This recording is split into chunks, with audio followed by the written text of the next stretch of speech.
What's up, fellow gamers? Phreak here. I'm the design lead of 706 Team's live pod, talking about patch 14.11 coming to a server near you in about 1 week's time.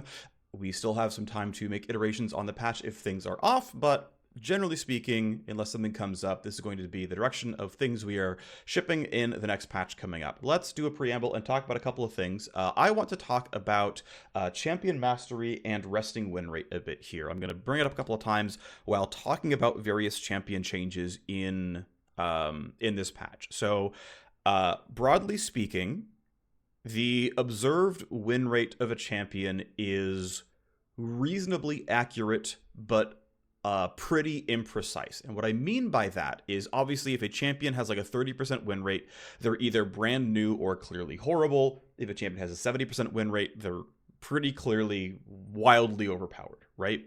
Pretty much no one gets to be below 40 or above 60 outside of, again, brand new champion release. Okay. Anyway, though, considering that the vast majority of champions sit between 47 and 53% win rate, and players will be like, Tarek, the worst champion of the game with a 52% win rate, means that clearly just win rate is not enough to match perception of power. Here's Cassante at 45, and people are like, this champ is shattered, where are the nerfs? So one of the inputs that is pretty relevant in terms of graphing win rate to actual power is observing required champion mastery and like how far down that mastery rabbit hole players actually are. So I'm going to spill some random data at you. Some of this I don't remember perfectly, but I'm going to be relatively accurate. So let's talk about like 1 through 20 or 1 through 30 game mastery curves. Virtually every champion gains win rate every single game you play them. Games 1 through 20, usually games 1 through 30. It's like exactly Malphite stops at 20, then every other champion goes to at least 30. So what this means is like you're brand new to a champion, right? This is basically like brand new champion release. Hui comes out, Cassante comes out, Smolder comes out, whatever. And here's the 1 through 20 mastery curve. And in some cases, it's not that much win rate. In some cases, it can be like more than 10%. Like Rek'Sai and Azir, you often can see a 10% win rate gain. In depending on when you measure it, right? You can see a 10% win rate gain on like the very first patch when they first come out. So Hui and Briar are examples of champions with very steep mastery curves where you could see, someone's first game out of champion, they'd be at like a 38% win rate. Someone's 20th game out of champion, they're at like 52% win rate, right? And then the older a champion gets, the flatter the 1 through 20 becomes because, generically, like, what skills do I max? If you're a first time player, you can easily look up a guide and it's there for you. So for example, when Melio first came out, around 25% of players were maxing Q first because they didn't know any better, and obviously maxing Q on Melio is bad. Nowadays, even if you are first-time Melio, you almost certainly aren't learning Q at level 1. Your rune pages would be wrong. Your item build might be wrong. And so a lot of the like very beginner stuff, like literally learning the right spells, picking the right runes, picking the right items, that gets solved by a champion being a little bit older. And so a 1 through 20 mastery curve changes based on what year it is. I actually went back and looked at this for Yasuo, like comparing 2017 to 2019, and his 1 through 20 got flatter. This champion isn't that old or like that much newer, but like a year will change a champion's 1 through 20 mastery curve because this just becomes more obvious. And of course, some small percentage of this can be but like what about there being more smurfs? And this can certainly be true. There can be some impact here. I don't have a good way of quantifying that for you. I expect it to not be that big, and it's more about the overall level of play in the game goes up and people understand how to play the champion, or their teammates how to play around the champion better and whatnot. So anyway, broadly speaking, that is one very small piece of champion mastery. What I really want to talk about is relative champion novices are players with kind of amalgamated together 20 games or fewer on a champion. Again, unless you are literally Malphite, every single champion here is losing win rate by having players in the novice category. So when a champion is locked in your like average game of solo queue, What percentage of players are classified as novices, aka 20 games or fewer on the champion? What percentage of the time when you see Yasuo or Samira or Rel or Cassante or whatever, again, average out across the entire roster here, those specific champions have different numbers. What do you expect the rate of novices to be, people with 20 games or fewer on the champion, when they're locked in? What percentage of lock-ins are 20 games or fewer? Conversely, now, mains is an awkward thing to define. Every champion has a different mastery curve here. So, for example, as I mentioned, Malphite is done after 20 games, which means really, as long as you're not a novice, you're instantly a Malphite main. That's a little fraudulent, but like, you're done learning the like intricacies of the champion. If you're playing like Misfortune, it's like 35 games. Anyway, if you're playing Azir, it's over 1,000 games. If you're playing Lee Sin, it's over 1,500 games. If you're playing Draven, it requires several hundred games. I forget exactly what it is, but there's plenty of champions where it takes far, far, far more than 30 or 50 games or whatever to max out a champion's mastery curve, where you can't really measure any more win rate gains by looking at like someone with 500 more games than you. You don't see a win rate difference here. That's what I'm talking about here with like this idea of maxing out a mastery curve. Now, what I'm going to say here is let's draw an arbitrary line in the sand. Let's draw an arbitrary line in the sand because, again, Lee Sin goes to 1,500 games. If you say you got 1,000 games on Lee Sin and I say you're not a Lee Sin main, I'm lying. You're clearly a Lee Sin main. You're not done mastering him, but you're clearly a Lee Sin main. If you're, 500 games in on Lux, you've more than maxed out our mastery curve. You're also clearly a Lux main at this point, right? So no matter what line you pick, it's going to be arbitrary, and some champs still have mastery to gain, and some champions don't. So I'm picking an arbitrary line, which is 300 games of prior experience, and at that point, if you've played this champion on your account for 300 games, I'm considering you a main. What percentage of the time when a champion is locked in do you think they are played by a main with 300 games on their league account on that champion? Well, and this is in ranked solo queue only, by the way, for like the they're locked in measurement. Well, for novices, it's about 1/3 of the time. For mains, it's about 12% of the time, which means the other roughly 50% of games played are between 20 games and 300 games on the champion, which is obviously a very, very large grouping here. But for most champion, there was win rate growth between point A and point B. But the fact that 1/3 of all games are at the bottom of the mastery curve, and only 10%-ish of all games are at the high end of the mastery curve, and for many champions, they're not done yet, means that most champions, their win rates are actually dictated by how easy they are, not how good they are, right? Champion mastery is actually champion win rates are actually dictated by how easy they are, not how powerful they are. Because if you can't get all the little bits out of Lee Sin, that champ is more powerful than you're able to get out of him, but he's got that power, you just got to get good. For Malphite, you're already done because you picked him in the first place, basically. And so that's why I bring up breakpoints here, is like at some point in time, you have to say, well, this is the point at which I've decided that you are good at your champion or whatever. The reason I bring this up is one consistent way, if you're looking for a consistent way to measure win rate, is to say, let's not compare observed champion win rate. Let's compare the observed win rate of mains. If you have 300 games or more on your champion, what is the win rate actually meant to be at that point in time? What is the win rate of 300 games or more on your champion? And then at that point, okay, fine. At that point, we'll balance you for that win rate. We'll balance you to say that actually, we know Malphite's very, very easy and Nidalee's very difficult. Well, 300 games on Malphite and 300 games on Nidalee will have the same win rate. Nidalee keeps going past 300, which means choosing to master Nidalee will make her a stronger champion than Malphite. Choosing to master Malphite is, well, there's a non-master group there. He's an easy champion. And unsurprisingly, by the way, there are very, very few Malphite mains. One other thing to point out is that the proportion of players who are novices and the proportion of players who are mains differs by champion. Malphite, when I said the average is 12%, have a lot of experience on a champion, Malphite's at 5%. Kled is at 36%. Kled is 3 times more likely to be played by somebody with 300 games of experience than the average champion in League of Legends. Riven is higher than the average, Yasuo is higher than the average, Lux is higher than the average, Zyra is higher than the average. A lot of champions. Kassadin, lower than the average. as an example here. I don't remember the entire list. Again, it's 160 champions, but like, hey, turns out that if your win rate is dictated by how many novices play you and how many mains play you, then that's going to change your winner a whole lot, regardless of your actual champion's power level.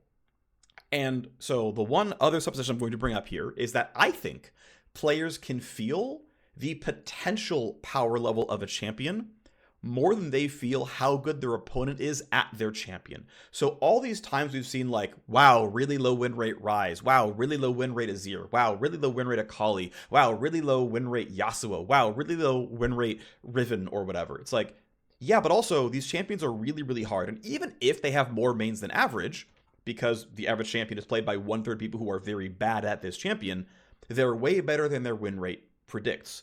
So I ran a model which basically says if we balanced every champion to have the exact same win rate at 300 games of experience or more, and then graphed that back against what portion of players are brand new, what portion of players have 300 games, and the observed win rate right now, what should their actual observed win rate be? So in the case of Nidalee, like Emerald plus win rate would be around 48%. And she is a balanced champion at like top 10% players, 48% win rate. Because on average, enough players are bad at Nidalee that they're going to drag her win rate down about 4% below what a 300 game mastery player would give you. Yasuo has so many mains and so few first timers. He has fewer first timers than normal and more mains than average. Yasuo, balanced around not even finishing up the mastery curve, should actually be at about 50% win rate. Based on when this snapshot was taken, it's a little bit of an old snapshot. The shifts may have moved around. And then the reason I bring this up is because there are a lot of champions whose correct resting win rate is supposed to be 51, 52, sometimes 52.5 if they're very, very easy. Most enchanters are really easy to play in League of Legends. Nami, Lulu, Sona, they're all incredibly flat on win rate by games played. So if you're like, well, I could play Nami or I could play Rel, okay, at 300 games, they're equal. At 400 games, Rel is just better. Flat out. Just a better champion, okay, on average, if you're experienced. And saying that, yes, if you choose to take the mastery journey, Rel will reward you more than an easy-to-play champion like Nami or Lulu or Sona. Okay, fine. However, if you're going to dabble and you're going to play a few champions and you're only going to, play champions like 50 times, 80 times, whatever, the easy champions will be more rewarding if you're a dabbler. And if you're going to go hard, all of the hard champions will reward you for one-tricking them, for maining them and getting many, many games. And that, to me, is a framework that makes sense. I think there's one that is defensible. That is one that's based in a, solid amount of, rational objectivity. That said, there is much that we can do outside of this. It's totally reasonable to shift win rates further beyond that framework. But I wanted to kind of bring this up as a, reasonably statistically supported sort of win rate framework for step one of a win rate framework. As I mentioned, this is not the full story. There's plenty of things where it's like, let's say Vex is actually, because she's easy, supposed to be 50.5% win rate. But also, 4 of the most 5 picked mid laners in League of Legends are Vex positive matchups. Regardless of Vex actually choosing to counterpick, which she does, which inflates her win rate a little bit, 0.5%. But the common picks in League of Legends are good for Vex. She is good against popular champions in League of Legends. So if we are saying we're not going to balance champions around the metagame, they're just simply going to have high win rates if the metagame is good for them, if the champs around them are good for them, then Vex gets to have a very high win rate. Now, this means if you are bad against dash champions, you're going to have a low win rate in mid lane. We can go either way with this one. We can say we're going to punish Vex for being good in the meta, and so we're going to bring her win rate down despite the fact that she's supposed to natively counter Yasuo and Yone, and her only good matchups are Yasuo and Yone. Or we do the opposite and say that, oh, yeah, sorry, you're not allowed to play Ziggs mid because you're bad to Yasuo and Yone, and they're popular. Deal with it. I don't know what the right answer is there. It might just be case by case, but again, not the full story to just look at champion mastery. But I want to talk about that. I thought it was interesting. And again, I'm going to talk about that kind of going forward. We're going to talk about some champion win rates and some expected goals here going forward in the patch. Of course, we shipped 14.10 recently. We also micro-patched it on Thursday. The reason we did not update our patch notes is we are basically... I'm trying to think what I want to say here. We are changing stuff in the back end of our website, which means we couldn't update our news posts for a couple of days, which means that we literally didn't have the capability of updating our patch notes to show the micro-patch.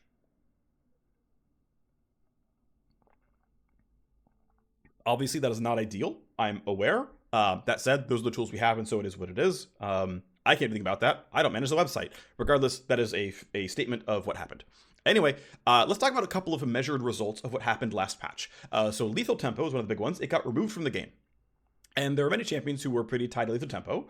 Kog'Maw is the biggest of them. Kog'Maw actually lost a very meaningful amount of win rate, I think around 2% or so, though there is some room for optimization. But there's two I wanted to bring up because they're very popular champions. Master Yi lost under 1% win rate, and there's a lot of room for optimizations here. People are ruining him somewhat incorrectly because no one knows what the new correct build is right now. It looks like Halo Blades is the best option. Halo Blades Master Yi right now has the same win rate that Master Yi had the patch before, which means if you just sort of like rune him correctly, he's fine and hasn't really moved. That said, Master Yi is weak right now. We are buffing him, but he did not lose that much win rate, especially because, again, people are picking the incorrect replacement runes right now. Yasuo, another champion, who, was he bound to Lethal Tempo? No, not really. Lost about 0.5% of win rates. Again, there's room for optimizations. His best rune, pretty much by far, is Fleet Footwork. Conqueror and PTA are equal win rate, but are pretty meaningfully below Fleet. So Fleet is probably his generically best rune option here. One thing that seems to have happened is that snowballing seems to have gone up a meaningful degree. Now, this is pretty early. We're only a few days of data in, so there could be all kinds of reasons why this has gone up. This could be start of season inflating it, although when I compared it to 14.1, snowballing did not jump by nearly as much on that patch when I compared to any other seasonal updates. It didn't seem to jump nearly as much as well, so this is an outlier in that regard. I don't know all the inputs of why this has happened, but it appears to be the case. Now, what's interesting is that game durations haven't changed almost at all. The overall duration of a game of League of Legends has basically moved within the bounds of variance patch to patch, so no statistically significant changes in game duration. But a couple of hypotheses right now, early on, is that positive bounty gold potentially got reduced more than negative bounty gold, aka a champion on a death streak. So it could be that losing teams are just getting less gold overall.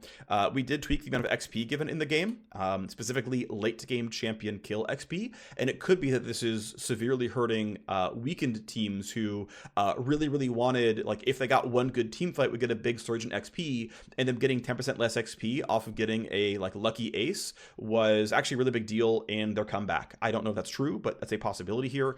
Of course, itemization changes certainly matter. If AD carries are scaling better off gold, then the AD carry who's got more gold is going to win the game more. I don't know if that's actually true, but it's a possibility here. This is going to require some investigation. I think snowballing, if the data does not move and it's not based on variance, at least the high end is not based on variance, they probably want to bring snowballing down some, but that is not something that we're actively investigating right now. There's other stuff that we're kind of addressing at this point in time. It also could just be the types of champions getting picked. If people are playing fewer tanks, that could just change things around, right? Because tanks might be, a bit more snowball agnostic because they're more baseline reliable. Totally a possibility, right? So a lot to look at here, but there seems to be more snowballing overall.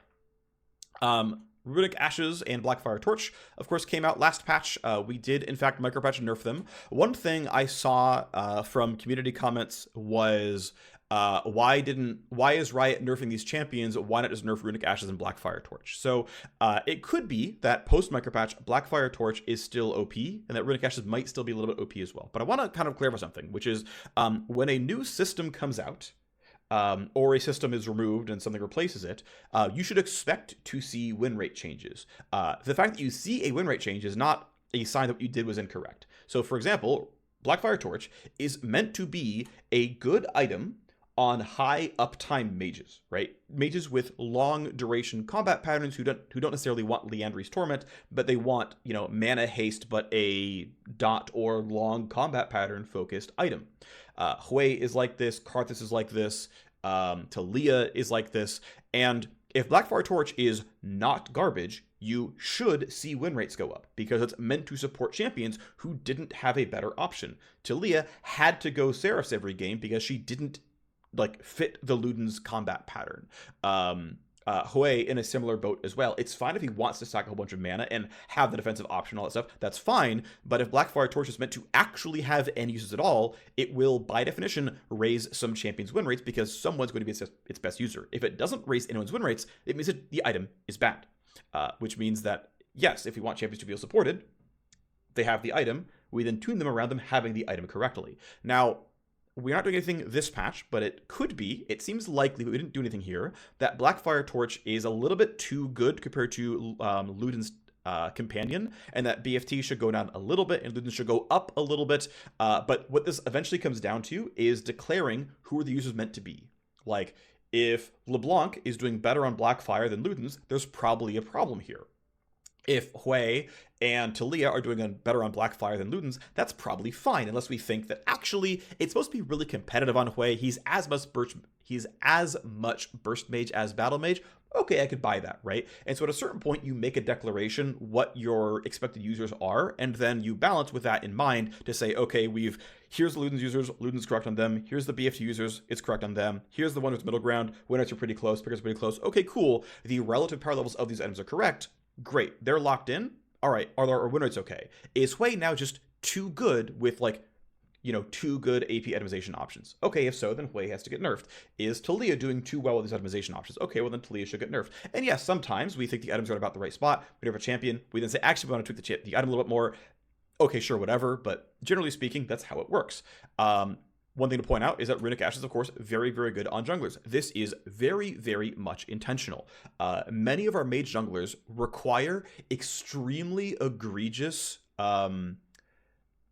jungle mods on their abilities. Diana passive and Echo passive requires like 300% mods, and they're like relatively balanced junglers. Now, neither of these guys actually build Runic Ashes, to be fair, but like if you want Zyra to be viable and Brand to be viable and Karthus to be viable and whatever, it's like unless you are innately already a dot mage, aka Karthus, it's really hard for you to actually do the things to camps that someone like Kha'Zix can do with low cooldown spells and basic attacks that do 350 damage. And so having an item that sort of bridges the gap for mage junglers and says, here, you can actually clear. It's the same reason Bombi Cinder exists and has a minion and monster mod to say, you're a tank. Your explicit class purpose is not to deal meaningful amounts of damage, and yet you have to play a role that must do this much damage per second to keep up in gold and XP. Here's Bombi Cinder, 900 gold, viable first recall, does more damage to monsters, enjoy your jungle clear, right? These are very intentional things that are meant to clearly be good for junglers, where AD champions need the help because they can just auto attack, and that just is good outright. Again, we did micro patch nerf them. Runic Ashes and BFT both were just simply too strong.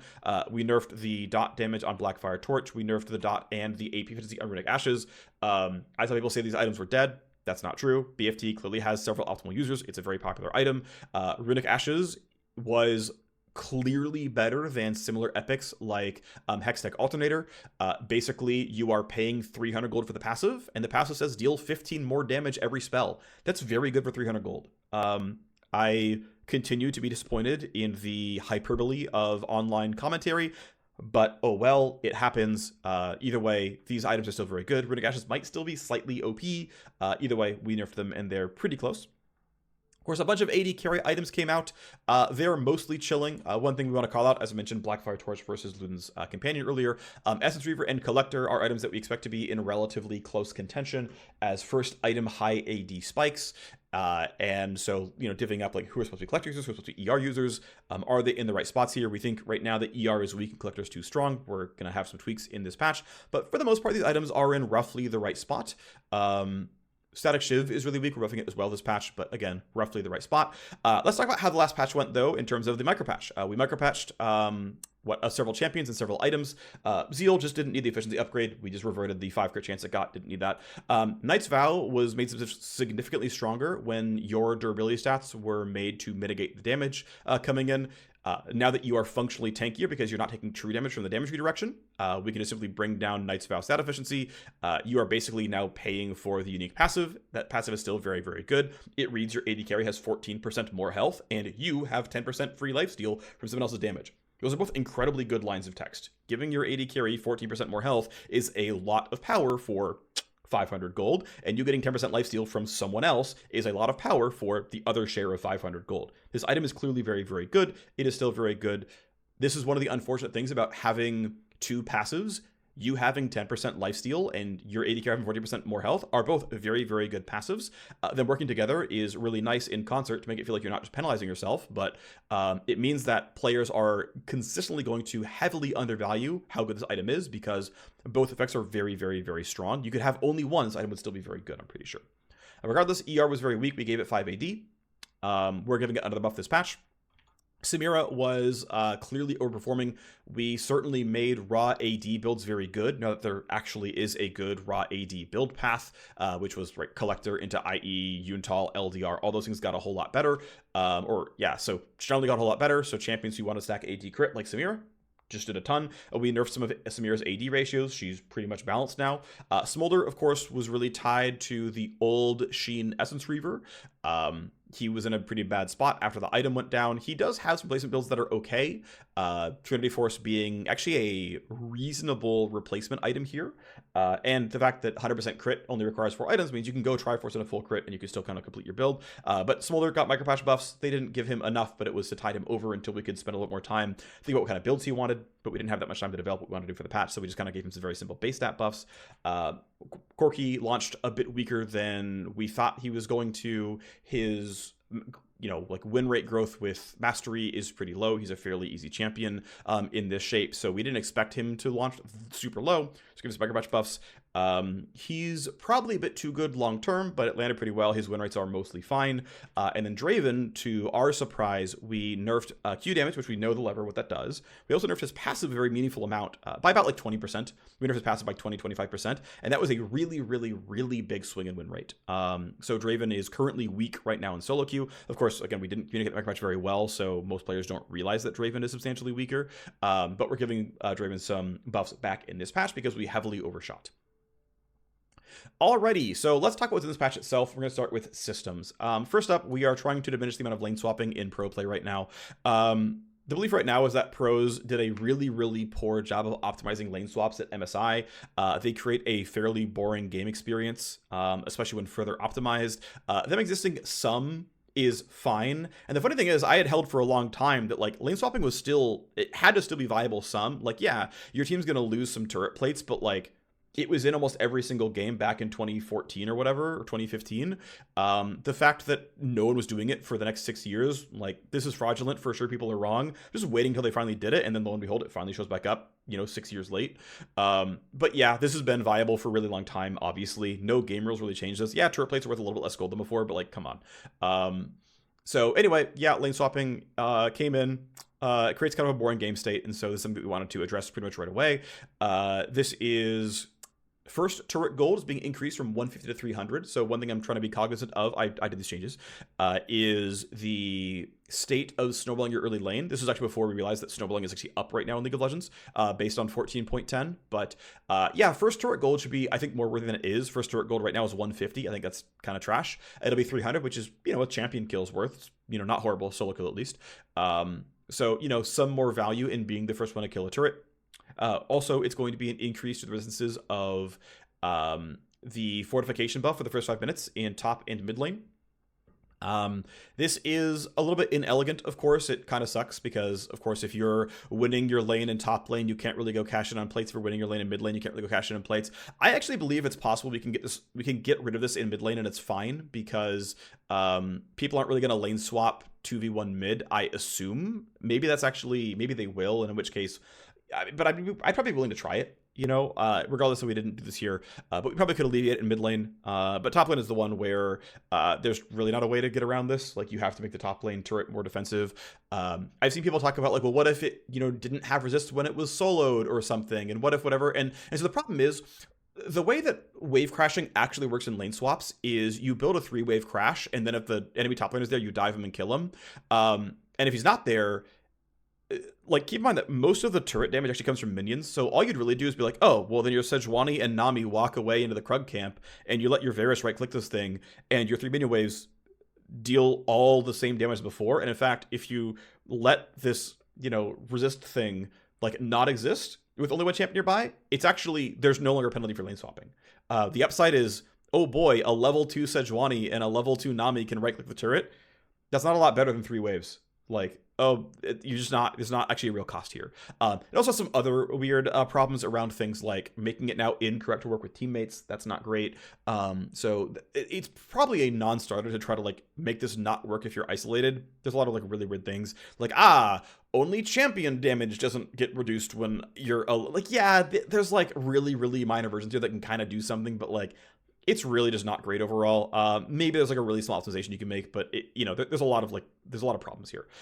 So again, we're just like going for lane swapping. It will have some collateral damage the rest of the game, but very little relative to the impact on pro. We also are updating the critical strike space. Infinity Edge was certainly buffed a lot. We knew that coming in. Ultimately, it's doing a little bit too much. We nerfed the crit damage back down by 10%. It's back to 40% crit damage. It's still a very, very good first item AD stat stick. It will pretty cleanly fight against ER and Collector if you don't want lethality for better spell burst, if you don't want better cooldowns through ability haste and more mana, then Infinity Edge can be your first item if you're like an IEPD type user, if you're Jinx or whatever, right? So basically preserving IE as a totally reasonable first item slot and saying that yes, if you're just a crit auto attacker, this is your first item, congratulations, have fun, is my understanding kind of the space here. And just bringing down top end of AD carries a little bit here. Of course, this will relatively bring up on hit users. This will relatively bring up just like non-crit fighters. This is the current Viego shape, for example. Collector right now, as mentioned, Collector and ER are in fairly tough competition, IE kind of similar here, but Collector and ER are the main like non-IE item starts. ER still looks a little bit weak after giving it 5 AD. We're making it 100 gold cheaper. Collector a little overperforming. I think just 100 gold off ER is not going to be enough, so Collector is getting -3 lethality, which is around 100 gold. 120 is my ballpark here. I consider lethality worth 40 gold each. So, it's about 100 gold down in Collector. It's about 100 gold down in value for 100 gold in value for Collector, 100 gold in price for ER. Okay, great. They're both, meeting towards the middle. This should put them at relatively equal power levels here. And so you should see the right champions going the right ways. And then Shield Bow is getting a very massive buff. No longer having lifesteal. The really cursed combination for Shield Bow back in the day was just, it was burst resistance and burst resilience and sustain, which meant that once you got your first item at 14 minutes, your lane was fairly uninteractive. Now that Shield Bow no longer has lifesteal, it can just be a really good shield item, and congratulations. This is ramping the level scaling very meaningfully. It's going to start scaling after level 8 instead of starting to scale after level like 10 or 11 or something. I forget the exact old breakpoint. And level 18 value is going to be massively, massively higher. This is going to be a really huge buff to the Yasuo and Yone types, the ones who are going to build Shield Bow and play in solo lanes. It will still be strictly power positive to anyone playing in bot lane as well. But this probably means that it is a pretty default purchase for the Wind Brothers and any other champions who are like getting solo lane levels of XP and are happy to build crit and AD in a slot. I think Shield Bow is going to be very, very good. We might see Samira do this. We might see Draven start to buy this, something like third. I think this item is going to be quite strong as a result, and we'll see it be default in several champions builds, like old mythic Shield Bow, where like Samira just literally always built Shield Bow every game, and she became very tanky, and that was just kind of how her champion worked.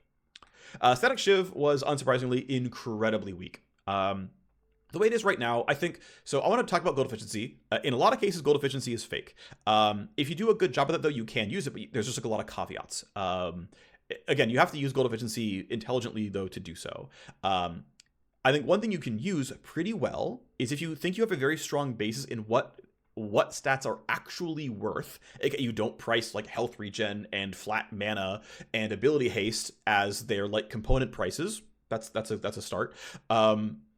And you compare items in a class, like items that are meant to be compared to one another, then you can do it reasonably well. So generally speaking, AD carry items, whether you're doing crit or non-crit, are about 130% gold efficient. Now, asterisk right away. Essence Reaver, its stats are not synergistic, right? Very rarely do ability haste and critical strike chance multiply one another. There are some cases. Caitlyn ult does this. Smolder's spells do this. Xayah E does this, but otherwise, they don't really multiply very well. Yeah, like kind of Tristana rapid fire, cool, great, but like generally speaking, no, right? Tristana's E, 90% sure does not have a crit strike ratio, right? I get more E's, but crits don't make E better, but the stats on the same item, so it just doesn't multiply. When you compare to something like Shadow Flame, where ability power and flat magic penetration and deal percent more damage than one is low, all three multiply each other in basically all cases where the item applies, right? So any item with non-synergistic stats is pretty much innately, instantly, requires a higher gold efficiency to be good.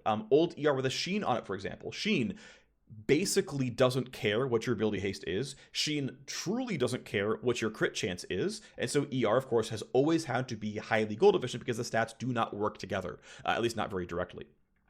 Anyway, comparing like for like, Static Shiv was AD, AS, and then some kind of special effect here. As I mentioned, AD carry items tend to be around 130% gold efficient on legendaries. Look at Phantom Dancer, look at Kraken Slayer if you convert its unique passive into on-hit damage, look at Infinity Edge, look at a lot of these items, Bloodthirster and whatever, and you're usually at around 130. That's where these items are tuned. Maybe they're not supposed to be, but it's where they are right now. If long-term, AD carry is supposed to be 120% and have better level scaling or something, or 115% or something else, that is a declaration that could be made. But if you do it, you have to do it to the entire system and bring everything down from 130 to 120 or 125 or 115, whatever that number actually is. Otherwise, the things you bring down just don't get used anymore, and they only buy the 130s. And the 130s that work for your champions, right? Those are the only champions who are any good anymore, right? Rage Blade, another example of things without synergistic stats. Okay, so Static Shiv was about 100% gold efficient and had a fairly mediocre passive. That passive was not worth 1,000 gold. Not at all. Which meant that Static Shiv was obviously very, very bad. Basically, we're retuning Static Shiv. We're giving it, we're making it a little bit cheaper. We're giving it move speed, same kind of stat profile as Kraken Slayer, giving it a little bit more AD, a little bit more AS. The goal is to put Static Shiv at about 120% gold efficient with a passive that carries some amount of power. So Shiv will be arguably a better stat stick than Kraken Slayer. Though keep in mind, Kraken Slayer basically just says you have 100 and something on hit damage, which is worth, about 1,000 gold, 1,200-ish. And Static Shiv says, well, UK, you have, 700 gold or so of just extra stats, but then also you have, a little pass over here, and we are aiming a little bit low. We don't want to overshoot and make Static Shiv define the entirety of patch 14.11. I think there is a greater likelihood that we have to rebuff Shiv in 0.12 than it is overpowered and we nerf in 0.12. That said, it is totally possible. We are trying to buff an item by a lot. Static Shiv is severely underpowered, and giving an item like 25% more stuff is obviously a really, really big deal, and it's possibly overshoot. We're also making some tweaks to runes that they have gone live. Absorb Life is getting a pretty small buff. Absorb Life seems to be pretty clearly underpowered. It seems to just be weaker than Triumph and weaker than Presence of Mind. So unless we are willing to nerf Triumph to the POM, which right now we're not intending to bring the power level of runes down right now, though we might in the future. We're bringing Absorb Life up to be competitive with those two runes in the drawer. We are also buffing Cut Down a bit. This surprises me. I thought Cut Down was going to be a very, very good rune. It technically is dealing more damage per game than Coup de Grace is, but that said, poke damage is not as important as execution damage, and so even though Cut Down is literally doing more as a rune in terms of damage output, it is not winning more games. And so we're basically making Cut Down, instead of dealing damage until they're at 6% health, it'll deal more damage until they're at 50% health. And so you will just have Cut Down on more often. It will deal more damage, and hopefully that gap is bridged between it and Coup de Grace. There's actually one thing I saw posted recently, both when the rune came out and then it happened again recently, which is that Unflinching is a bad rune. This is not true. Unflinching is a completely viable rune. Don't tell you the fact that it's on from level 1, the fact that it just gives you resists in basically every team fight forever, the fact you don't have to wait for level 12 or any of your other stacking stuff, this rune is actually fine. It's completely balanced, it's completely reasonable, we got it right first try. Yeah, sorry, like, math doesn't match reality here. Anyway, just, there's not much else to say except Unflinching is totally fine. The rune is completely functional. Okay, the final systems level sort of change going in is we didn't quite make it in 0.10, but it's coming in at 0.11. Ornn is getting a new systemic system, a new system for how Ornn items are made. Basically, we can explicitly exit items from being the system. So Magi's and like tier conversion items like Manamune and Archangel Staff are not included in the system, but basically every legendary in the game is eligible to become an Ornn item. The goal is that you will simply get 1,000 gold worth of stats, and those stats are divvied up across whichever stats the item actually has. So if your item has AD and haste, it will give you 500 gold of AD and 500 gold of haste. Now, I believe the way that we are pricing haste in that system is at, I think it's at like 30 or something gold per point. I consider haste to be more valuable than that. That's just my personal opinion. It's going to be the way that I continue to think about stuff. But technically, if you want some way to like officially determine what gold efficiencies are, Ornn items are a very direct This is what Riot thinks gold efficiencies are for these stats, and so feel free to use them if you want. Again, I don't think they are necessarily perfect, but they're better than pricing them against basic components, and so a solid leg at looking at AD, AS, health, haste, AP, etc. It doesn't have every stat. It doesn't have things like lethality and flat pen, I believe. I think. But regardless, it's got like 9 or so stats that it's tracking, and it gives you those. Alrighty, on to champions. So we're going to start with nerfs. There are also buffs. There are also champion adjustments, which are not meant to be strictly buffs or nerfs. Hui is doing very well. Hui is a big winner from Blackfire Torch. It's now his new best in slot. About only half of Hui players are using this item right now, which means his win rate is deflated by people not building him correctly, and even still his win rate is much higher than we think Hui's win rate is meant to be based on how hard he is and still relatively new as a champion. We're pretty sure Hui is OP, and so, and to be clear, actually, a lot of this patch is champions whose win rates moved on this patch. It was like, oh, the seasonal update movement champions, we should move them back if they are supposed to be moved back. So Hui's one of them, moving him back. Camille did not actually move her win rate on this patch. Her build didn't really change. She's not using Overlord's Bloodmail really. But Camille, from whenever we buffed her back in like 0.6 or something, has been clearly too good in top lane. But it's the kind of thing where Camille top laners felt disenfranchised, like their champion got stolen and wasn't a viable top laner anymore. And even though she got all those buffs, we didn't really see her ban rate move for a while. So even though she was, as we understood it, overpowered, no one believed it to be true, and so generally speaking, it's correct to let players understand that. And hey, we got to see Camille top have some really cool plays at MSI. That's a positive as far as I'm concerned. Getting her back in the pro meta is sweet. If she can stay in the pro meta, that'd be awesome. But ultimately, just trying to bring down some stuff from Camille now that she's clearly a very, very good top laner. In support, she's okay, I guess. I wouldn't say she's too strong anymore by any means. So basically, we're bringing down things that are top lane skewed because support is not OP, and I'm happy to have it be a viable alt role for her. And now that Camille is clearly the best top laner in the game with a pick rate and ban rate that are skyrocketing in high elo. That saying, okay, we're going to bring down the move speed on Q. We're going to move down the on-hit damage on R. Just trying to take down some win rate. I think that Camille will still be statistically overpowered, but really players tell us if they think a champ's overpowered or not based on pick and ban rate trends. So it's probably a softer touch than she, air quotes, needs, but a good push all the same. Aurelia, we are trying to reintroduce some of her elite skew. Aurelia is one of the harder to play fighters in the game. She has a lot of skill tests, a lot of mastery tests, a lot of skill shot tests and whatnot. And right now, the state that Aurelia is in is that she is extremely high level scaling as a way to bridge the gap between high level play, where people are good at Aurelia, and low level play, where games tend to go long. And so we are unwinding some of Aurelia's incredibly high stat growth, aka scaling with game time growth, to bring her down disproportionately in lower MMRs, to let her preserve some level of power in higher levels of play. Aurelia's, generally speaking, I think Aurelia's meant to be a bit below 50% win rate if we account for champion mastery. So actually Aurelia at 51 is, as far as I can tell, like pretty clearly overpowered. That said, her power may not be expressed in places that feel fun for Aurelia players. It might be that we should shift her power around, that, you know, per win rate, a different shape of the kit will be a more fun champion for Aurelia players. That is absolutely a worthy potential project at some point. Regardless, a intentional low elo skewed nerf onto Aurelia, who, by the way, just gained a ton of power off of Blade of the Rune King. That reshape is very good for her.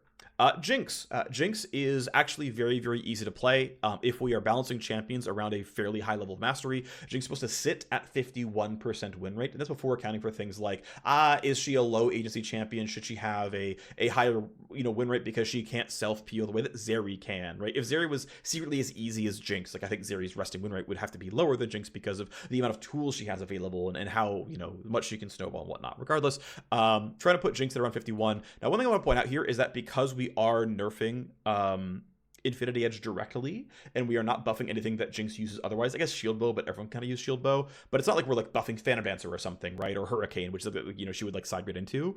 That we expect Infinity Edge will be some win rate drop as well. But we're also directly nerfing Jinx. Since also like keep in mind that half of our competition is also going to run IE, but Kog'Maw doesn't, and a lot of Varus builds don't, and whatnot. But regardless, bringing down some AD growth, which is meant to be about 0.5% win rate in terms of her individual win rate, as well as the IE nerf's going to hit her to some degree, maybe another 0.5 or whatever. The goal, again, I think Jinx's correct resting win rate roughly is 51%, unless something changed about the shape of her kit, if she suddenly becomes a much lower agency champion or has a much different sort of expression of powers. Karthus is extremely performant. From what I can tell of mastery data, Karthus is actually an extremely hard to play jungler, in that champion mastery has a massive impact in this champion's performance. Like almost to a 0 levels, which surprises me. But when you consider like optimizations in jungle pathing and actually landing your Qs being most of his power. Like if you look at the base damages and ratios of Karthus E versus Karthus Q, it's really lopsided towards Q. So data indicates that Karthus is actually an incredibly high mastery champ, which means that theoretically, if Karthus is balanced for mains, his observed win rate should be like well below 50%. Now maybe something suspect with that, but that's what the data indicates. Regardless, we're not trying to put Karthus at like 48% win rate, but Karthus is overperforming in bot lane. He is overperforming in the jungle. Unsurprisingly, the jungle skewed mage item is really good for the jungle mages. Karthus is one of the best BFT users. Obviously, he gets a ton of power. This champ can go down. We're not swinging really hard, but this champ is clearly too good. Mordekaiser is a bit more of an adjustment here. The changes that are going in are not the ones you may have seen on PvE earlier today. What we're doing here is reducing a bunch of level scaling off the champion. So Mordekaiser is in a weird state where right now he is overpowered for the vast majority of players, even like top 10%. Like, yeah, not in Masters Plus, but for the vast majority of players, Mordekaiser is statistically overpowered based on all like the generic like mastery data and power level factors. He also happens to be pretty strongly low MMR skewed. Generally speaking, Q and E are very fair spells in that they are dodgeable. If you are paying attention, a half-second cast time on Q and the delay on the E pullback means if you are skilled, if you are paying attention, you can dodge most of Mordekaiser's damage. The only thing he really has against high elo players is his passive. That can be kind of a tough space to be in. But that is true about the champion, that unless we make him less fair, he's probably just always going to be bad relative to his other power level in higher elo, where the counterplay is there. And I'm not sure the best version of Mordekaiser is all of the damage in his passive and just sits there and melee ranges you and his spells don't matter, because like the Q feeling chunky is part of what makes Mordekaiser fun. Now maybe the E is meant to be really reliable and it's basically unmissable, and now he has really reliable combos. It's going to take a lot of power off the champion, or it's going to require taking a lot of power off the champion, but it will certainly do something to rectify his MMR skew.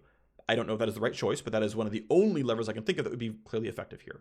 Either way, what we are doing as a different way of addressing some of the MMR skew is taking a bunch of the level scaling off the champion. Level scaling tends to be low MMR skewed as low MMR games go longer. The passive flat damage per second, not the percent health damage, is no longer going to scale at champion level. Instead of being 5 to 15 flat with an AP ratio, it's going to be 5 flat with an AP ratio, and the 1 to 5% max health damage is not going anywhere.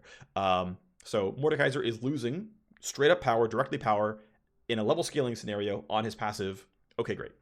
The next thing is adjusting his Q damage. So right now, Mordekaiser Q has some rank up damage and some level scaling damage. It has both. Same with Zoe Q, for example. It is moving some of the numbers around so that basically the 1 through 10 area is a mix of buffs and nerfs, because obviously the breakpoints change every level as he doesn't have level scaling on it anymore, at least in the 1 through 10 case. And then from about level 10 onwards, the level scaling is weaker than on live, so his late game is just weaker from a Q perspective. This means that Q and Mordekaiser overall is much more about his landing phase. His landing phase hasn't really gotten any weaker, and it's much more about the AP ratio on his Q carrying a lot of his damage output. But then, hey, late game, his Q bonk, especially his isolated Q bonk, is going to deal less damage. Now, again, these level 17 Mordekaisers do not exist in high elo, where your average Masters Plus game only goes about 24 minutes, whereas your average Silver game goes like 29 minutes, right? And so this will claw back some win rate by MMR. We are not putting Mordekaiser at what is probably his correct win rate right now, but he's an incredibly highly banned champion.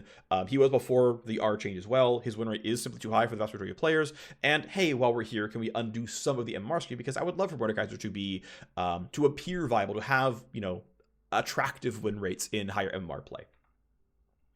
Talia, another good Blackfire Torch user. She's doing well in both mid and jungle. We are just taking some damage off of the individual rock on Q. Keep in mind that because Q can multi-hit and deal like 3x damage or something, even small base damage nerfs of like 2 to 4 can be a pretty big deal long term, because it's actually more like 10 to 11 damage in some cases. So it's still, you know, not the biggest nerf ever, but this is where most of our damage comes from, and so it is a Talia nerf. We then go and talk about a bunch of champion buffs. Draven was overnerfed in the micropatch. In the micropatch, we nerfed his Q damage by 5, just basically reverted the MSI buff. We also nerfed his passive from 40 plus 2.5 per adoration to 10 plus 2 per adoration. Now, what's nice is, so let's give some history on Draven the champion. Back before the durability update of 12.10, Draven had very little MMR skew and actually an incredibly low ban rate. Like, there was a very long time where Draven was like a 51% win rate champion in Masters Plus and had like a 3%, I think it was like a 6% ban rate or something like that. It was like quite low, nowhere near where it is now. And I look at like modern day Draven over the last like couple of months here, like this year, not just this patch, and it's like, oh, Draven has the same Masters Plus win rate that he did 2 years ago. His pick rate's 1.5x as high, and his ban rate's like 5x as high or 4x as high. And it's like, that's not a good trade. Whatever we did since 2022 probably went the wrong direction in terms of like making this champion less frustrating. It did give him some more player base, but it made him a lot more frustrating. And so, hey, what can we walk back? And so basically, the suggestion came from someone else in the team, but it was a really good suggestion. So I looked at it and it was like, oh yeah, turns out that his passive is seemingly really ban rate skewed and really elite skewed. So a couple of things here. One, we are buffing Draven because we overnerfed him in the previous patch. We are walking the per kill gold back up to 25, which is where it was in 12.9. And we are also undoing a nerf from around 2017 or 2015 or something, I think it's 2017, where he lost 3 of his stacks on death and now only loses half his stacks on death, which means we have kind of said, yes, your passive is worth a whole bunch of gold again because, you know, between deaths, you're not going to lose many stacks. But what's interesting is when we did this micropatch change, so our data, we have pretty good data sources, but it's not perfect. We don't have like literally perfect displays of everything we could ever want. We do not have win rate by day by item. What we do have, though, is win rate by day and also win rate by item across an entire patch, which you can try to cross the two and figure stuff out, but it's obviously not great. But what's cool about the win rate by day is we get to see, like, here was Draven's win rate in low MMR and high MMR, and then the micropatch hits, and we get to look at it again, and this nerf right here was very, very, very meaningfully high elo skewed. Now, we know -5 damage on Q is high elo skewed because it's an early game buff, and of course it is, but well beyond what this does, because we could just look at what, like, you know, 14.9 did or 14.8 did. This change was massively high elo skewed. The end result was like actually very little low MMR, low amounts of power to low MMR, and a really large amount of power to high MMR. And so we think the effects long term are going to be that Draven's going to be in a much healthier state because he's not going to have to do as much MMR skew, and it doesn't have to be balanced around Masters plus solo queue because he can just be pretty decent everywhere. Okay, so the rest of the story goes that in low MMR games versus high MMR games, silver Dravens get more kills, more deaths, and less CS per game than Masters Dravens, which means giving less value per CS, aka axe catch. Those are pretty similar mechanics. Giving arguably more gold per kill, flat, and giving up less gold per death should all directionally be in this, like, directionally, you know, go this way. I could be wrong. It could be that the on death trigger is massively elite skewed for some reason, but my understanding is, talking with some Draven players, that this feels really, really bad, and so softening it was a good way to give him some power back. I am honestly surprised just how potent this lever ends up being, but it is really potent. And then this note was here for me to talk about old pick and ban rates, but that was there. We already did that one. Gangplank. We are giving some small buffs to Gangplank. Story time. He had some adjustments in, I believe, 2022, which lowered his, I believe, both his base health and his base armor. Those did a lot for making him basically out of pro play. We basically made him build full crit to get all the power out of his stuff. We nerfed his early landing phase, made him way more squishy, and that did all that was needed to basically delete the guy from pro play, while having what are ultimately the correct win rates in solo queue for a champion who's rather difficult and actually has a fairly high number of first timers playing him. Like, Gangplank at balance should be around 48% win rate because he's harder to play than most champions, most top laners. Anyway, knowing that these adjustments got him out of pro play entirely, it means that we can walk them back somewhat and maybe get him back into pro play some at appropriate win rates, because GP at appropriate win rates was not in pro at all, which means we know that these changes had that effect. I also believe that letting Gangplank have a viable bruiser build, though not requiring him to build bruiser, is a good thing. This means if you want to build bruiser Gangplank, you can. If you want to have the breadth of experiences, you can. Keep in mind, this is a champion who is melee by nature, and if all he can do is barrel one-shot you, his gameplay becomes relatively flat. If he has, high barrel damage, but also the power to wade into melee and fight and do some decent things, that's probably a more well-rounded, more interesting champion who is not just one-shotting you from fog from a barrel chain, right? Like, I think it makes the game richer, both as the Gangplank player and for his opponents. And so making him flat out more durable, a better laner, especially more durable later on to the game, and then slowly saying, well, again, not trying to have like Triforce Shojin be his optimal build, nothing like that, but to say, yeah, you are allowed to build a bit tankier. Ultimately, Gangplank players have pretty much all moved over correctly to building Triforce first item. It is obviously the only good Sheenan at this point, unless you're going to go Lichbane. ER is getting some strict buffs that will help him. It'll get a little bit closer there. They've already stopped building old Quick Blades. So Gangplank is gaining win rate off of build adjustments. Again, his actual resting win rate is probably supposed to be around 48, accounting for Champion Mastery and Champ difficulty, much like champions like Azir and Akali. And so sort of in that vein, trying to give him enough power to put him at that win rate. We're aiming for about 2% of win rate of base stats here, or about 1.5, something around there. And he should be in a pretty good state afterwards. Gnar, I did not work on this one, so I don't have ultimate context here. Gnar is actually surprisingly not that hard of a champion. Judging for champ mastery, he's supposed to be actually pretty close to 50. If he's balanced reasonably well for relatively high elo, top 10%. AD growth and total AD ratio on minion RQ are the buffs here. He's going to do some more damage. Not much else to say. It's meant to be, about 1%, I believe. Kha'Zix is one of the assassins who got pretty hurt next patch. We are probably going to take a long look at various assassins in 14.12. We grabbed Kha'Zix for this patch, but we'll probably take a longer sweep at them. We grabbed Kha'Zix for 0.11, but we'll probably take a longer sweep in 0.12 at other assassins. Make sure their win rates are appropriate, make sure their builds are appropriate, make sure that they are succeeding in the way they're meant to succeed. So stay tuned for that. Some of that might get punted towards 0.13 if it's more complex work, but we are going to be looking at assassins next patch. Kha'Zix just in this one, a little bit of damage on Q. Okay, fine. Lulu. Lulu got hit pretty hard by the Shirelius nerf. We were willing to buff Shirelius this patch. I went and looked, though, at that item's users and its respective win rates on various champions, and the item seems to be fine.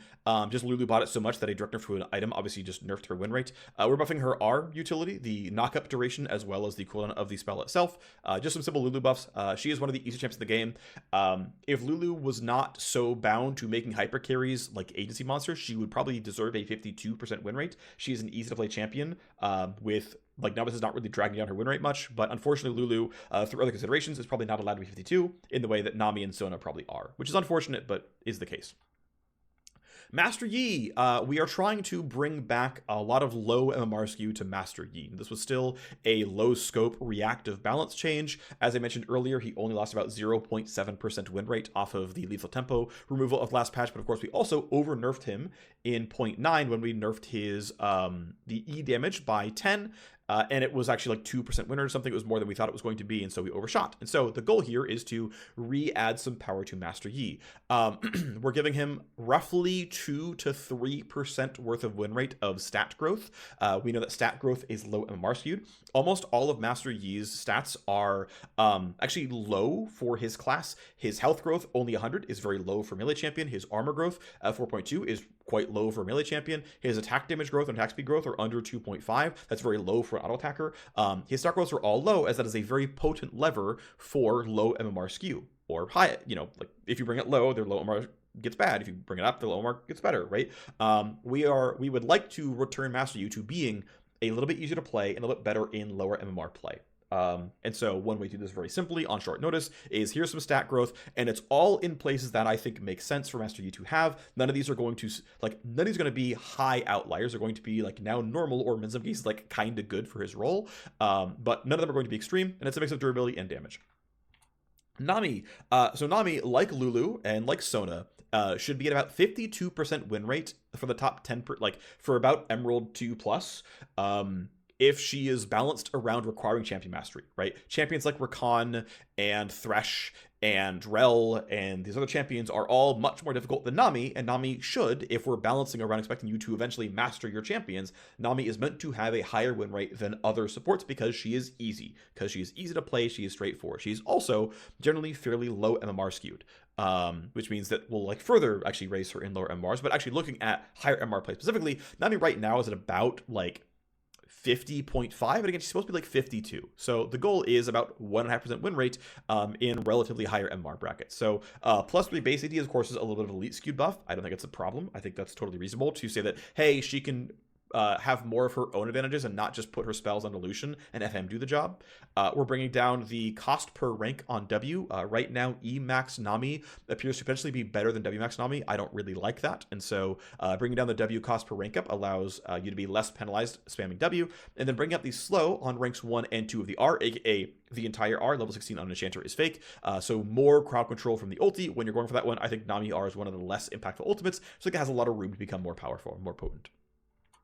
Nasus is definitely not very strong. I don't have a tip of my tongue, tip of my head, whatever, what his expected win rate is supposed to be based on mastery, but this champ is usually allowed to sit relatively high in low MMRs, and he's looking pretty bad right now. AD growth is a pretty simple one, just make his late game auto-attacking better. We're bringing down the E cost, especially per rank, and we're bringing up the shred on the E as well. Now, AP Nasus is very, very far from being actually good. A lot of what makes his win rate look bad is just simply the fact that people are trying Blackfire Torch, and it's not good. Or at least he's just not successful playing AP Nasus. He's not super weak overall, but he has a little bit of room, and so a little bit of buffs on Nasus, but this shouldn't be absolutely huge. Pantheon is getting some new stuff. Pantheon's getting some really cool kit work. This has been in playtesting for a while. We have new particles for the E, which is why it didn't ship a few patches ago. Overall, the primary thing is now when you empower your E, you'll get a bunch of bonus armor and MR when the effect ends, which says that after your directional damage blocking is done, you are now tankier for about 4 seconds. Those resist level scale and have a bonus health ratio, suggesting that Pantheon should buy items with bonus HP on them, and he can overall say, oh, I've got a kind of frontline here. Okay, I'll press E, I'll block some damage. It ends, I've got some resists, I can block some more damage, and he can be a little bit of a tankier frontliner and have rewards for building some tankier items. So you just have to go full assassin. The W is being converted from flat damage that goes with AP to percent target max health damage that scales with his bonus health and still his AP. The math works out to be a small early game nerf and a late game buff. Depending on what your target's building, it can be a buff sooner or later. Again, it's another incentive. It's second place where him buying bonus health gives him some more power out of his spells in addition to just innate tankiness, and it is disproportionately good towards beefier targets. As it stands right now, Pantheon's mid lane is his highest win rate roll by a lot. We like to close that gap some. Now, the fact of the matter is, Pantheon, I'm pretty sure, is good into champions like Yasuo and Yone and Akali, and those are all very popular champions, and so his native matchup tables skew him toward mid. That's okay. It can be tough when this champion sits at like 53 as a relatively high like agency champion and can start to feel kind of broken when he's doing too well. Even when those win rates are often just metagame reliant, it's still like players will often start to rebel seeing high win rate champions that are high agency. So anyway, yeah, trying to skew him back towards fighting other fighters and make sure he actually feels good to play in top lane, and hopefully give us the room to give him some top lane, love and power there so he can feel good there. Also for funzy, there is an AP ratio buff on held Q. This is only if you throw the entire spear out. R technically throws the held Q damage on the spear toss when you dive in. So hey, it's not meant to actually be good, but hey, for fun, there's an AP ratio build. It's not meant to be good, but again, it's there. We're roughing Singed. Singed looks very, very sad right now. He is far below what's probably correct for him long-term win rate-wise. We're roughing the R cooldown meaningfully at ranks 1 and 2, and roughing the AP ratio on Q. Last time we buffed the EQ AP ratio this much, it was about 2% win rate. R is going to be some as well, of course, so very, very big Singed buffs. Smolder is getting a pretty big set of changes. Now, one thing I've seen brought up was a comparison to Ezreal. I don't think a comparison to Ezreal is fair for Smolder. Ezreal's power curve falls off. So Ezreal is, he expresses that he is a high skill cap champion. And yet, even if you measure, and also right now, he's like a 46% win rate champion across all ranks of play, like including, silver, bronze, whatever. Despite that, Ezreal is favored to get first blood in his lane. he's actually advantaged in lane a little bit. And just overall, like even regards to like little stats like that, Ezreal's power curve is in fact an early game power curve that he falls off late game. And so the fact that he can build a Frozen Heart and a Maw of Malmortius and a Cyrilda's Grudge and like kite you out and be invincible doesn't matter, because like he can kite you, but like Jinx and Twitch and Kog'Maw and everyone else just out him doesn't like you anyway. Like, yeah, Ezreal can't die, but also he can't kill you. So like it doesn't matter that Ezreal can build a Spear of Shojin and a Trinity Force and a Frozen Heart and a Maw of Malmortius, because you're 4-item Ornn and you just ignore him and it doesn't matter. Smolder is not that. Smolder is a scaling pick. So Smolder being a high potency late game scaling champion who also gets 4,000 health is a non-starter. Now, unfortunately, there are very, very few squishy AD caster items. There's basically exactly Manamune and Cyrilda's Grudge. And everything else gives him durability. Which means the only way to let Smolder preserve his late game scaling is to ensure that he is burstable. And the only really good way to ensure that he is burstable is to make sure that he has to build crit, because we don't really make durable crit items outside of Shield Bow. And Shield Bow has pretty meaningful cost considerations because it's under 100% gold efficient on AD and crit, which means you're clearly giving stuff up by not building LDR or something else. Now, okay, there is one tweak we could do, which is give him more like base and mana growth to build more mana every game. Okay, sure. There's one item we can open up. But that's kind of the limit here, which means the only way to make him have the right durability profile is to bind him to critical strike chance. Now, the nice thing about the way Smolder's skills work is they get to say, hey, crit strike chance is really just % more spell damage, right? The fact that they roll the crit chance into the damage lets... now, I could go two ways with this one. Like, I think it is reasonable to say, hey, why not open Infinity Edge? Why not let him build IE, add that one to the list as well, and let him further multiply his damage and really embrace the full AD crit system? I think that is a reasonable statement to make. I don't think it's necessarily wrong. The other consideration, though, is if we'd say, hey, IE doesn't multiply this means he doesn't get the 2.1 or whatever X crit damage, and he is allowed to look at the other options here. He's allowed to build RFC and feel good about it. He's allowed to build Triforce and feel good about it, and, you know, go for these other options here and not have to have 2.1x damage in all his auto attacks here. That might be incorrect. That's fine. It's not hard to rebuild the calculation on his Q and his passive Q to care about crit damage as well. It's just not in for this patch because there's more sort of volatility there. At the end of the day, the point is, yeah, we want Smolder to feel good about his spells, and he's going to feel good about his spells because by building crit chance, he's going to deal, you know, as it would multiply your auto attack damage, it will multiply your spell damage at a pure rate, just outside of IE not doing anything special for you. I also think it's probably correct that Smolder cares about auto-attacking some. When I look at champions like Ezreal and Misfortune, who are like largely caster ADCs, and even Jace to a certain degree, these are caster marksmen. They all have reasons to auto-attack, and they all actually auto-attack. When you look at a lot of the pro lethality Varus players, they play Halo Blades because they know auto-attacks are actually part of the kit. The interaction between his passive, his W passive and his spells say you're supposed to auto-attack. When you play Jace, his range form W says you don't have to buy attack speed, but you are going to auto 3 times in these fights. When you play Misfortune, what does her W do? What does her passive do? It tells you to auto-attack and switch targets. What does Ezra passive do? It tells you to auto-attacks. Now, autos are not the primary way in which you express your damage, but they are relevant and there and good. And if Smolder has to play in combat range sometimes, the way that Ezreal sometimes is in auto-attack range, the way that MF is in auto-attack range sometimes, is a good thing for the overall combat pacing of Smolder, because it means he's not just throwing out a Q every 2 seconds, letting you on fire, and being like, well, all of my damage is the burn, why the hell would I auto-attack? Well, okay, now he's coming in with 75% crit chance, so a lot of his damage just is going to come from 500 damage auto-attacks. And so now, just as a relative share of his power budget, he will auto-attack some. Now, to be fair, again, the direct kit hook, the buttons aren't there, right? He doesn't have MFW, he doesn't have Ezreal passive, and maybe he's supposed to, but it at least nudges him towards being like, yeah, you should at least feel rewarded for staying in auto-attack range and playing it out this way. Also, acknowledging that Smolder Q is much more like Nasus Q, not MF Q, where he's meant to be able to cast it permanently forever, and understanding that ER is just not in the picture anymore, at least not the same way that Triforce is. He has really, really severe mana issues, and so dropping the Q mana cost a whole lot.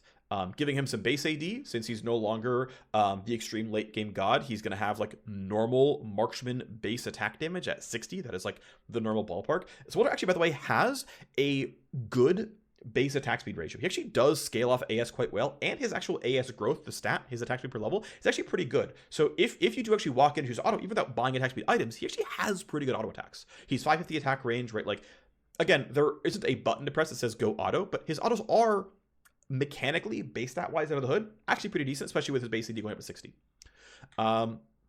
We're taking a pretty big swing on champions recommended items and runes. These were largely champions where their win rates look really, really bad, but there actually were some pretty meaningful upgrades that players didn't seem to be optimizing on. So I wrote them in for Draven, Sivir, Smolder, and Xayah.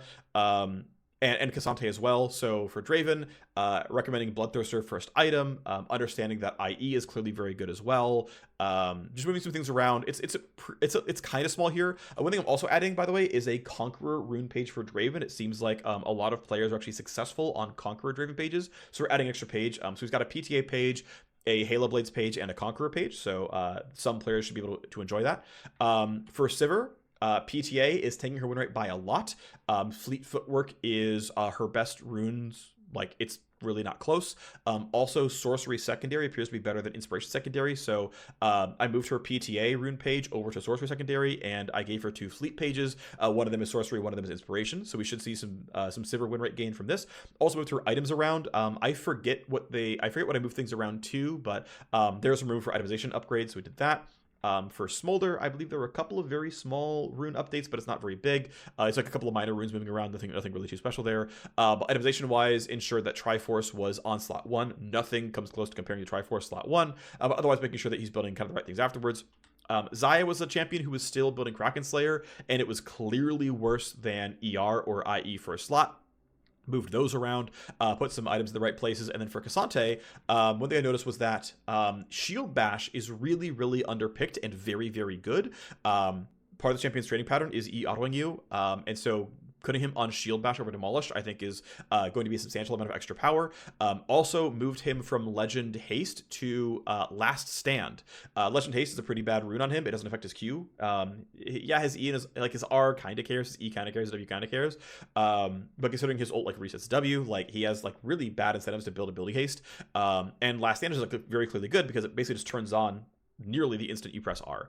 And so it's just like a much better rune for him. So we should actually see, I'm hoping we're going to see actually some meaningful win rate gain for K'Sante just from rune changes. We'll see that happens, but that's kind of the point here. In the case of Yasuo and Yone, it's acknowledging that Fleet Footwork are seem to be pretty clearly the optimal keystones for them. And then there might be some other massaging to minor runes. I'm not sure, but one of the other designers is handling the Yasuo and Yone stuff. Then we move on to champion adjustments. Only a few of these, but in many cases, we'll talk about the goals here. So for K'Sante, the goal is to lower pro presence without hurting his solo queue win rate if we can help it. In fact, we might see win rate gain based on his recommended rune changes. We'll see if that's the case.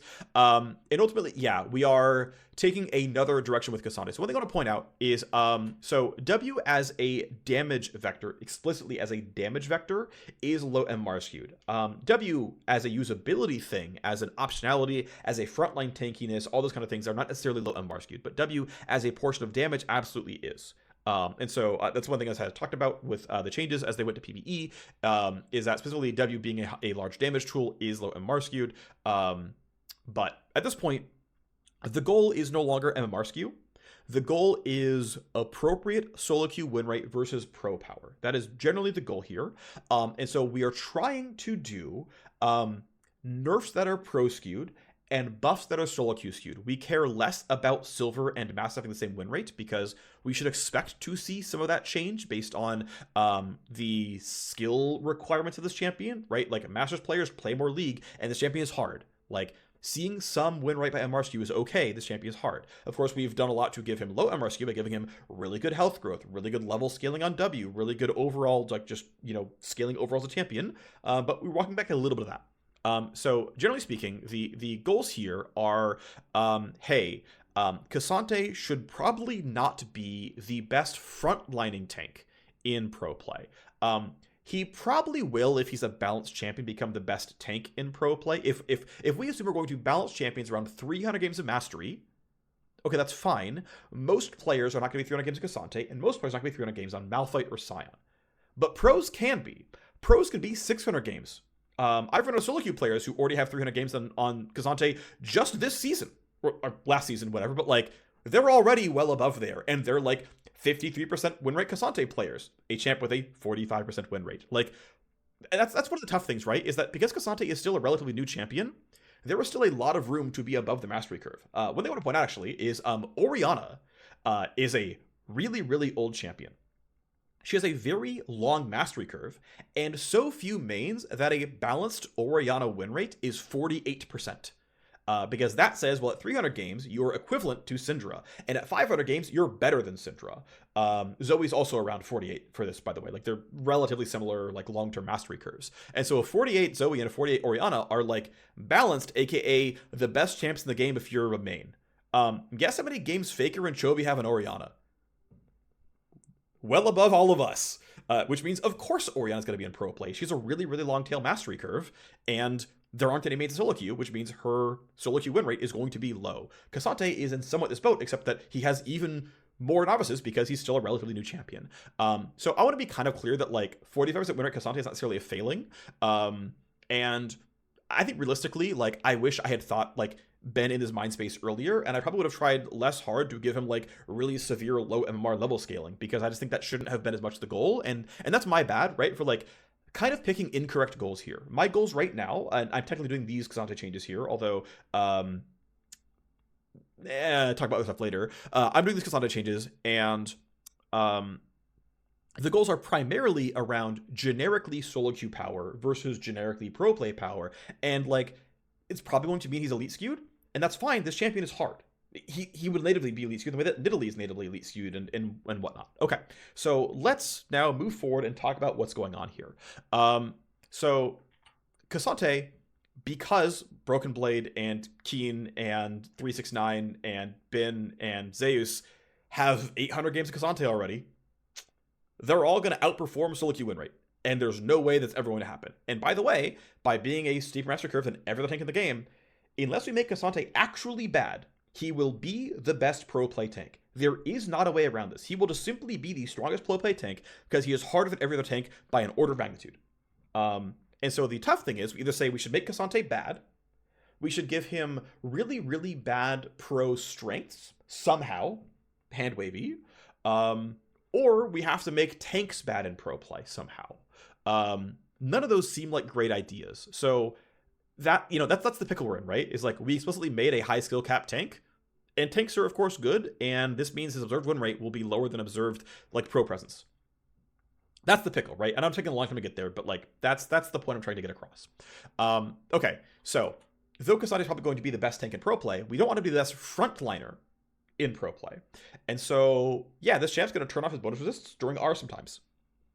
He's got a lot of threat, obviously, right? He can deal a lot of damage. He's going to out damage most tanks who are not named Overlord's Bloodmail Scion or Shogath in a game. Okay, that's fine.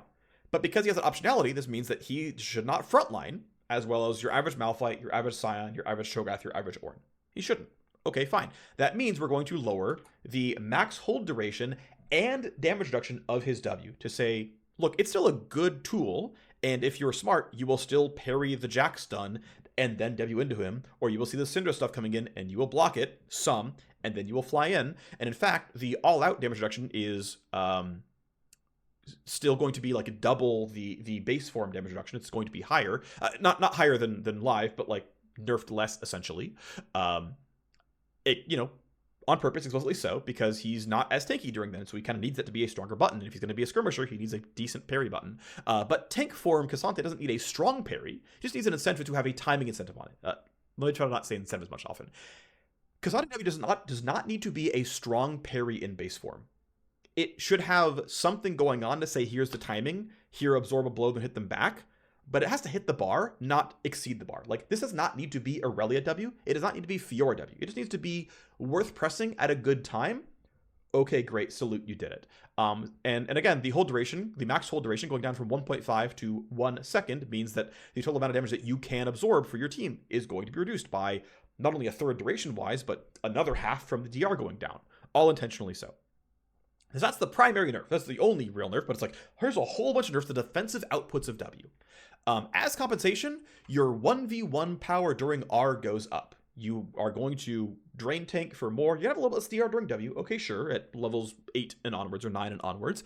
But you are going to heal with a 5% increase in the Omnivamp so that your ability to 1v1 is better. Your 1v1ing is stronger as all-out form Cassante. Also, welcome back your laning phase. Now, certainly, by making his laning phase weaker, we can make him weaker in pro play because, lane prio matters. And we can make him weaker in elite because lane phase matters even more so in elite. But at the end of the day, in terms of what's going to make this champion good in solo queue versus pro play, actually having a pretty good laning phase is fine for this. And so this is one of the problems that, with having the wrong goals, we did here is like, I'm optimizing for silver win rate versus pro play. And I should have been optimizing for masters win rate versus pro play. And that, again, that's my bad. Like, I was ultimately responsible for every Cassante line we've shipped for the last 6 months. And I chose the wrong goals, and I'm sorry for that. So the goal now, in somewhat simplified terms, is really Masters win rate versus pro play. And like, yeah, dude, you can have a good laning phase again. Like, it's not 15 mana per Q to where he was literally just like, I press Q on cooldown and I just fish constantly, and you can just go get bent. It's still 60 mana per Q3, which is like not cheap, but like not gonna cost you an arm and a leg. It's not gonna cost you 74 mana per Q3 anymore, which I think is a more reasonable cost here, and says, yeah, he's got some real agency in his lane. He's got like quite a bit of power here, and generally saying that Cassante is going to be a weaker team fighter and a better one-on-one. That's the direction he's going. He's going to be better at fighting Jax and better at fighting Camille. And he's going to be a worse team fighter. If you want the best team fighting tank, it's probably going to be Ornn, is at least long-term the goal here. It might not be the case just yet, but that's the point of these changes, right? Okay, next is a small reshape to Caitlyn. So Caitlyn, of course, a really big winner off of IE being nice, having really good AD stack options. Ultimately, a bunch of Caitlyn players, about 20% of them, are still building Kraken as their first item, and Caitlyn has been bad at buying AS for an incredibly long time. It's been always bad on her for like ever at this point, and players keep trio building her, which keeps lowering her win rate. So first off, we are buffing her attack speed ratio by about 5%, which means the value not only of her attack speed growth, which is 4% right now, goes up by 5%, which is like not a lot, right? It's basically getting like 0.2% attack speed growth.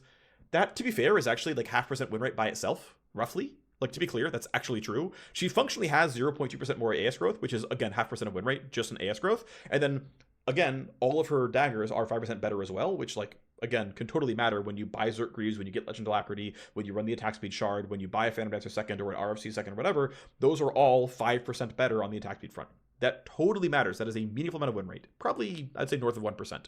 Considering the AS, like, the stat growth is almost 0.5%. Yeah.